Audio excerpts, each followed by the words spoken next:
Welcome back. We now have a front end running. So we have the front end running at localhost 3000 to dos, and we also have our backend API ready as well. So when I say localhost 8080, I get the response hello world. Let's start the journey to tie them up together. What we want to do is we would want to start with calling the hello world service. So what we want to do is we want to call the hello world service from, let's say, the welcome page.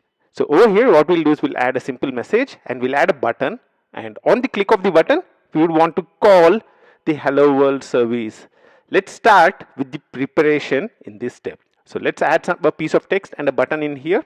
Let's go to our favorite IDE, Visual Studio Code, and let's open up our welcome component. This is what we have in our welcome component right now. Let's tab this in a little bit and let's just put an enter here so that we can see everything which is present in here. Let's add another div.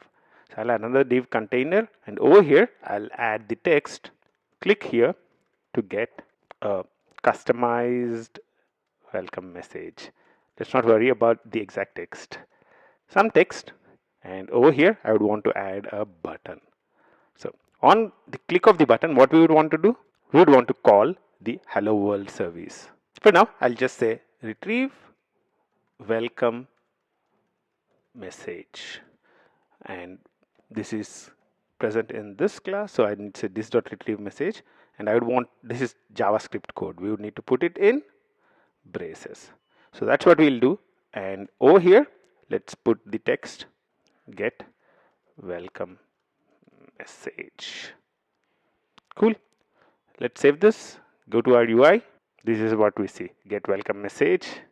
I'll say class is equal to, actually class name is equal to button, and let's say button success. I'm having a little bit of problem with the CSS because whatever we put in the counter is actually causing a problem here. So let's go to the counter.css and actually disable some of the CSS which is present in here. I don't really want to worry about this CSS for now. So what I'll do is I'll comment out all the CSS which is present inside the counter.css. Ideally, what we should have done when we did the counter.css is use the class name of the counter app before each of these CSS elements, so that this CSS is only applicable to the counter element. But for now, let's just comment it out and let's go back to the page. Let's align it a little bit so that I can see all the text which is present in here. Now let's go ahead and define this retrieve welcome message method. So retrieve welcome message, and over here for now let's just do a console.log retrieve. Now will this work? Think about this. This is sufficient? No, we need to actually have a constructor, right? So let's add a constructor and do the binding. So constructor props as usual. We'll call this super of props, and after that we would want to actually do this dot retrieve welcome message is equal to this dot retrieve welcome message dot bind. This. Cool. This is something which we must be very proficient by now. Now if I go there and if I do the get welcome message, retrieve click is out there.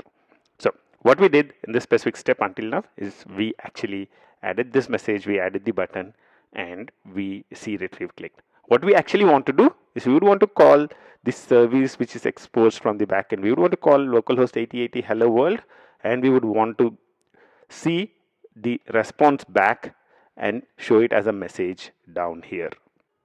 We'll focus on that in the next step.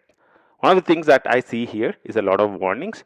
So let's quickly get rid of all the warnings which are being highlighted in here. How do I get rid of the warnings? So error component is defined but not used. So let's open up the error component, control P or command P, error component, and what is not used is component. Let's get rid of it. The next thing is to do app. Let's go to do app .jsx. What's the error? Link is defined but not used. Let's remove the link from here.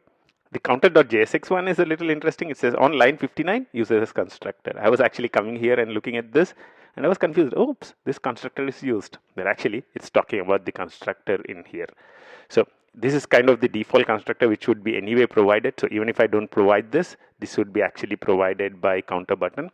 Earlier we had state in here, so we needed a constructor, but we don't really need it right now. So let's comment it out. So I'll take the manual root here. So slash slash slash slash and slash slash. I comment out the 3 lines. Now that's gone too. And app.js, control P, command P, app.js, and it says the counter is not really used. So let's comment that out. The next thing which we see is the learning components is defined but not used.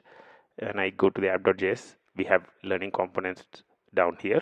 I can actually comment it out completely, and we can uncomment it when we want to come back. But once we do that, we get more errors about these components. So if I comment this out, finally, when I go through the pages, I see that I don't really have an error. So it's up to you whether you'd want to do this or not. I like having my console empty or without warnings so that we can actually focus on errors. Some of the times what would happen is when we have a lot of warnings in the console, you cannot see the real errors. And that's the reason why you need to always focus on the warnings, look at the console and see if there are warnings, and make sure that you address them whenever you can. I'll see you in the next step. Until then, bye-bye.